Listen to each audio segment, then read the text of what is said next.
રાજકોટના ઉપલેટામાં ધોધમાર વરસાદ અને ગ્રામ્ય વિસ્તારમાં સતત વરસાદી માહોલ છવાયેલો છે। ભારે વરસાદ થતા ખેતરમાં પાણી ભરાયા છે। કલાણા, મજેઠી, લાઠ, ચિચોડાના ખેતરમાં પાણી ભરાવાની સમસ્યા સર્જાઈ છે। તો અત્યારે ગ્રામ્ય વિસ્તારમાં સારો વરસાદ પડ્યો છે અને ગ્રામ્ય વિસ્તારમાં વરસાદ થતા ખેતરમાં પાણી ભરાયા છે। તો આજ મુદ્દે સંવાદદાતા ભાવેશ સુંદરવા લાઈવ જોડાઈ ગયા છે। ભાવેશ, રાજકોટ પંથકમાં પણ ધોધમાર વરસાદ નોંધાયો છે। રાજ્યના લગભગ સૌરાષ્ટ્રના પ્રદેશોમાં મેઘમહેર થઈ છે, ત્યારે ઉપલેટા પંથકમાં અને ખાસ કરીને ગ્રામ્ય વિસ્તારો છે ત્યાં કેટલો વિસ્તાર છે ને જ્યાં ખેતરોમાં પાણી ભરાયા છે ત્યાં કેવી સ્થિતિ છે? ભાવેશ। જી અંકુર, જે પ્રમાણે આજે વહેલી સવારથી જ રાજકોટ સહિતના જે વિસ્તારો છે ત્યાં મહેર જોવા મળી રહી છે। મન મૂકીને જે વરસાદ છે તે પડી રહ્યો છે। આપને હું સીધા દ્રશ્યો બતાવવા માંગીશ। જે પ્રમાણે ઉપલેટા ગ્રામ્ય વિસ્તારના જે આ ખેતરો છે, આ ખેતરોમાં પાણી ભરાયા છે, ગોઠણ સુધીના પાણી છે તે ભરાયા છે।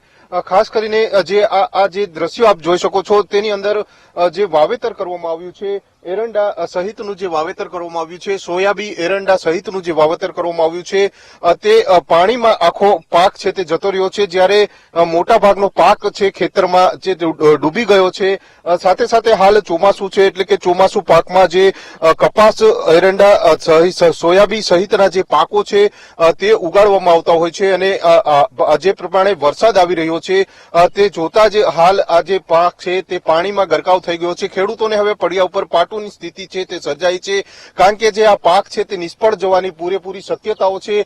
જ્યારે હવે વરસાદ રહેશે ત્યારબાદ ખેડૂતો નવો પાક છે તે લઈ શકશે, પરંતુ જે પ્રમાણે આ ખર્ચો કરીને જે પાક છે તે વાવવામાં આવ્યો હોય છે, કપાસના જે ઉભા જે ખેતરમાં જોઈ શકો છો આપ, જે છોડ છે, વૃક્ષો છે જે તે હાલ પાણીમાં જતા રહ્યા છે। આપણી સાથે જે વાવેતર કરનાર ખેડૂત છે તેમની સાથે વાત કરવાનો પ્રયત્ન કરશું, કારણ કે જે પ્રમાણે તેમને નુકસાની વેઠવાનો વારો આવ્યો છે તેને લઈને પણ તેઓ ચિંતામાં મુકાયા છે। શું નામ છે તમારું? મારું નામ ગિરધરભાઈ છે। ગિરધરભાઈ, શું કહેશો, હાલ આ શું વાવ્યું હતું અને કેવી પરિસ્થિતિ તમારા ખેતરમાં જોવા મળી રહી છે વરસાદ પછી?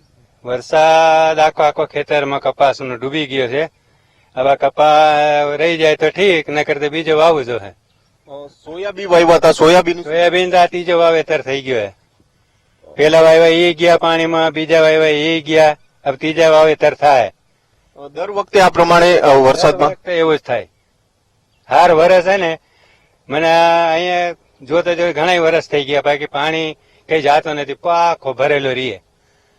બે ત્રણ મોલ વાવે ને તોય નથી કઈ પૂરો થતો। કેટલા ખેતરમાં, આ તમારું ખેતર છે, બીજા કેટલા ખેતરમાં આ પ્રકારની પરિસ્થિતિ છે? કરીબન હોય 30-40 ખેતરમાં, 30-40 ખેડૂત હે ને અહીંયાથી વહાં તક માંડીને બધાની આની આજ પોઝિશન રહીએ છે। દર વખતે વાવણી સમયે તમે ઘણી બધી તૈયારી કરતા હો છો, વાવતા હો છો, મહેનત કરતા હો છો, ત્યારબાદ આવું થાય, શું લાગતું હોય તમને પછી? અમને તો હવે શું કરે, સરકાર તો કઈ સહાય આપતી નથી, બસ હવે જેમ તેમ કરીને કરવું જ પડે। ખાલી ખેતર તો રાખવાથી રહ્યા, આપણું મન તો માનતો નથી, જે ખેતર કોરો દેખાય તો વાવવું જ પડે। કેટલો કપાસ વાવ્યો હતો અને સોયાબીન કેટલા વાવ્યો હતો? સોયાબીન અમારે કપાસ વાવ્યો હતો 6-7 પેકેટ કપાસ વાવ્યો હતો, સોયાબીન વાવ્યા હતા। એ હવે પાછો કપાસ તમારા હામાં છે, કપાના માથે થઈને પાણી ફરી ગયો। અત્યારે ચોમાસો રહી ગયો ને, અત્યારે જરાક ધીમો પડી ગયો છે વરસાદ, નીકળ્યો થોડોક પાણી। આ 3-4 દિન તક પાણી ભરેલું રહીએ। છેલ્લા 3-4 દિવસથી વરસાદ આવે છે? હા, 4-5 દી થયા પાણી ભરેલા હતા, હમણાં અમે છે જો તમારા નજરે। જે પ્રમાણે અંકુર ખેડૂત છે તે વાત કરી રહ્યા છે, છેલ્લા 3-4 દિવસથી સતત વરસાદ આવી રહ્યો છે અને આસપાસના જે ખેતરો છે, 30-40 જે ખેતરો છે તેમાં પણ આ જ પ્રમાણે પાણી છે તે ખેતરોમાં ભરાયા છે। કપાસ વાવ્યો છે અને કપાસ છે તે ડૂબી ગયો છે હાલ પાણીમાં। હવે વરસાદ રહી જશે ત્યારબાદ આ પાણી ઉતરશે, ત્યાં સુધી હવે ખેડૂતો પણ વરસાદ રહી જાય તેની રાહ જોઈને બેઠા છે। ભારે નુકસાની છે તે રાજકોટ જિલ્લાના ઉપલેટા તાલુકાના ગ્રામ્ય વિસ્તારોમાં જોવા મળી રહી છે। હજુ તો ચોમાસાની જે શરૂઆત છે ને બીજો રાઉન્ડ શરૂ છે, એવામાં આ પ્રકારની પરિસ્થિતિ ઉપલેટાના ગ્રામ્ય વિસ્તારમાં જોવા મળી રહી છે। જ્યારે આગામી દિવસોમાં હજુ પણ ચોમાસાને વાર છે, ત્યારે કયા પ્રકારની પરિસ્થિતિ સર્જાશે તેને લઈને પણ ખેડૂતો ચિંતામાં મુકાય છે। જી અંકુર। ભાવેશ, હજી તો પહેલો જ વરસાદ છે અને આ પરિસ્થિતિ છે ને દર વર્ષે ચોમાસામાં આ જ પ્રકારની પરિસ્થિતિ આ વિસ્તારમાં જોવા મળે છે એવું ખેડૂત પણ જણાવી રહ્યા છે અને આ એક ખેતરની વાત નથી, આવા 30 થી 40 ખેતરો છે જ્યાં આ પ્રકારનું પાણી ભરાય છે ને જેના કારણે તેમને પાકમાં નુકસાની વેઠવાનો વારો આવે છે. તો તેમણે ક્યાંય રજૂઆત કરી છે ખરી કે ભાઈ આ પાણી ભરાય છે તો એ પાણીનો નિકાલ કરવામાં આવે, એવી કઈ વ્યવસ્થા ઉભી કરવામાં આવે કે જેથી કરીને આ પાણી ભરાયેલા ના રહે?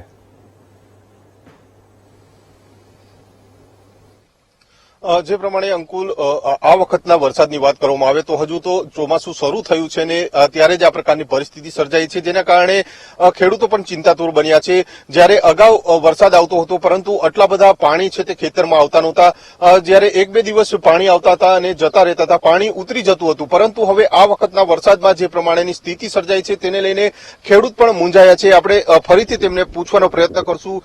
આ વખતે આ વરસાદ આવ્યો છે, દર વર્ષે આ સમસ્યા સર્જાય, કોઈને રજૂઆત કરી છે કે આ પાણીનો નિકાલ થાય ચોમાસામાં? એટલે રજૂઆત કરી છે પણ કાંઈ નથી થયું. કોને રજૂઆત કરી હતી, વાં ગયા તા ને બધી જગ્યાએ જાય છે એને સાહેબ પાણી ભરાય છે, સાહેબ પાણી ભરાય છે, પણ કોઈ પાછા કઈ કાર્યવાહી થઈ નહીં. પછી પાછા કઈ આ જો તમારા નજરે છે બધા બેઠા, પછી હું કઈ થાકી ગયા હતા, ખેડૂત આવ્યા હતા એ વયા ગયા ને કઈ થતું નથી. હું એ પ્રમાણે અંકુર જે ખેડૂતો છે તે કહી રહ્યા છે, વારંવાર રજૂઆત કરી છતાં પણ કોઈ પણ નિરાકરણ આવ્યું નથી તેમની સમસ્યાનું. સહાય પણ જે છે દર વખતે આ પ્રકારની પાણી ભરાતું હોય છે અને સહાય આપવાની વાતો કરવામાં આવતી હોય છે, પરંતુ સહાય પણ હજુ સુધી એક પણ વખત આપવામાં આવી નથી અને વારંવાર રજૂઆત કરી હવે ખેડૂતો પણ થાક્યા છે. પણ હવે શું કરવું, ખેતર તો એ લોકોને જે ખાલી રાખી શકાતા નથી, તેના માટે તેઓ અલગ અલગ પાકનું વાવેતર કરતા હોય છે અને તેમને પણ આશા બંધાતી હોય છે કે આ વખતે તેમને સારો પાક મળશે અને તેમને જે પોષણક્ષમ ભાવ છે તે મળશે. પરંતુ જે પ્રમાણે હવે વરસાદ આવ્યો છે અને જે પરિસ્થિતિ ઉભી થઈ છે તેને લઈને ખેડૂતો ખૂબ જ ચિંતાતુર બન્યા છે. જી અંકુર. જી બિલકુલ ભાવેશ, સમગ્ર માહિતી સાથે જોડાવા બદલ આપનો આભાર.